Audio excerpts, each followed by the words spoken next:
Cinchona या China homeopathic औषधि कॉम्पैरेटिव मेटेरिया Medica अध्याय 329 330 331 डॉक्टर नारायण चंद्र घोष भाग 2। अतिसार, मल में बदबू, मल का रंग पीला या फीका भूरा, मल पानी की तरह पतला, उसके साथ अजीर्ण खाद्य पदार्थ निकलना, खाने के बाद और रात में ज्यादा दस्त आना। अजीर्ण खाद्य निकलने की लिएंट्री चाइना ही एकमात्र दवा है।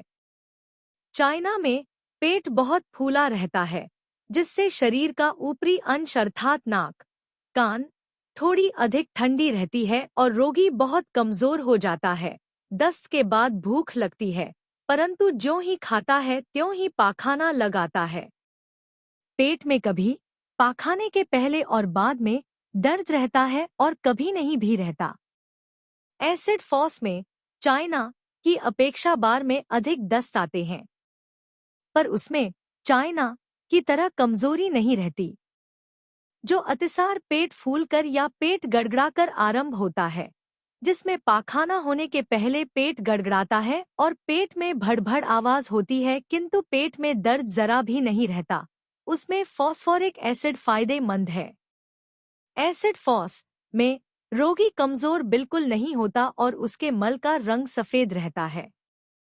फेरम मेटालिकम, इसमें भी चाइना की तरह खाई हुई चीजें बिना पची निकलती हैं और एसिड फॉस के समान पेट में दर्द नहीं रहता, मगर इसमें भोजन के लिए बैठते ही पाखाना लगता है, चाइना की तरह भोजन करने के बाद नहीं। मल में किसी तरह की गंध नहीं रहना, मल निकलने के पहले वायु निकलना। अर्जेंटम नाइट्रिकम, इसमें भी कुछ खाने पीने के थोड़ी देर बाद ही पाखाने का वेग होता है और पाखाने के साथ जोर से वायु निकलता है। फॉस्फोरस और एपिस, इन दोनों दवाओं में मल मलद्वार से चूकर अनजान में निकल जाता है, जैसे मलद्वार खुला हुआ हो। एलो में भी अनजान में मल निकलने का लक्षण है, पर उसमें वायु निकलने के साथ या पेशाब के वेग के साथ अपने आप मल निकल जाने का लक्षण अधिक है। एसिड म्यूर, पेशाब करने के वक्त अनजान में पाखाना लगाना या हो जाना, पेशाब के लिए वेग देने पर मलनली का बाहर निकल आना। आर्सेनिक, इसमें भी मल के साथ अजीर्ण बिना पचा खाद्य निकलता है, परंतु इसके दस्त के साथ पेट में जलन की तकलीफ होती है और प्रायः सभी उपसर्ग रात 12 बजे के बाद बढ़ते हैं और प्यास भी रहती है। पोडोफाइलम, छोटे छोटे बच्चों के दस्त के साथ कभी कभी अजीर्ण खाद्य निकलना, मल बहुत बदबूदार, सवेरे के वक्त दस्त ज्यादा आना और फिर धीरे धीरे परिमाण में घटकर दिन भर थोड़ा थोड़ा होते रहना। ओलियंडर, इसके लक्षण प्रायः चाइना के समान है, सिर्फ इतना अंतर है कि इसमें बहुत देर पहले का, यहाँ तक कि 2-3 दिन पहले का खाया हुआ पदार्थ भी बिना पचे निकलता है। जिन बच्चों को जल्दी जल्दी पेट की शिकायत हुआ करती है और आए दिन कोई न कोई पेट की बीमारी लगी ही रहती है, उनके लिए यह ज्यादा फायदेमंद है। इसका निम्नक्रम यानी 2x से 6 फीट शक्ति ही अधिक फलप्रद है। रक्तस्राव, शरीर के किसी भी स्थान से क्यों न निकले, चमकदार लाल रंग का खून निकलने के बाद उसका तुरंत ही थक्का बंधने लगे और इतना ज्यादा खून निकले कि रोगी सफेद फक पड़ जाए, सारा शरीर ठंडा हो जाए, रोगी सिर्फ हवा चाहता हो, तो ऐसी अवस्था में चाइना निम्नक्रम 1 बूंद की मात्रा 1 या आध घंटे के अंतर से प्रयोग करने से आशा से अधिक लाभ होता है।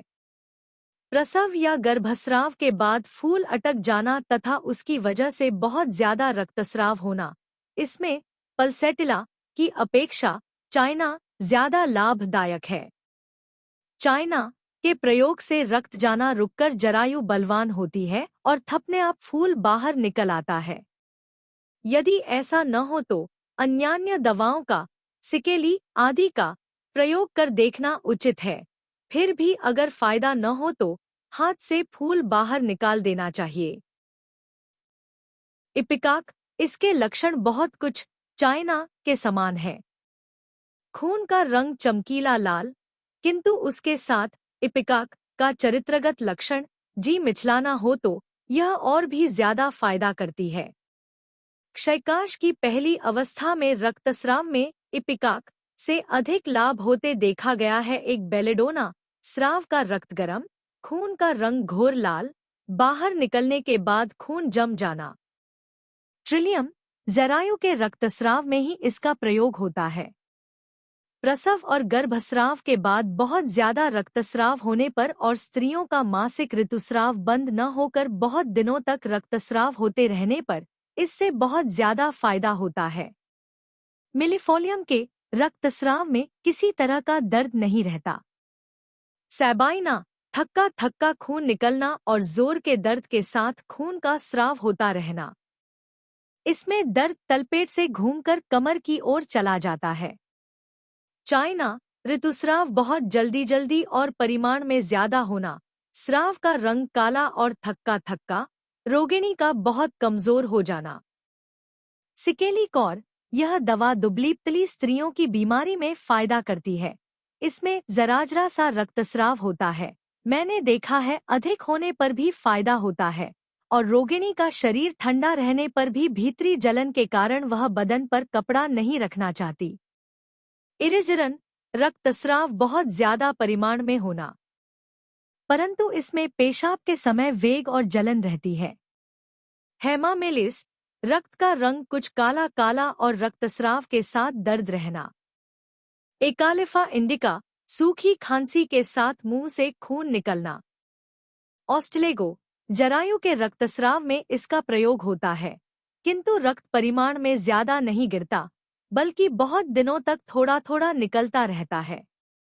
जरायु का अर्बुद, पॉलिपस और उसकी वजह से रक्तस्राव होने पर फॉस्फोरस फायदा करती है। हेमामेलिस अध्याय में रक्तस्राव प्रकरण देखिए।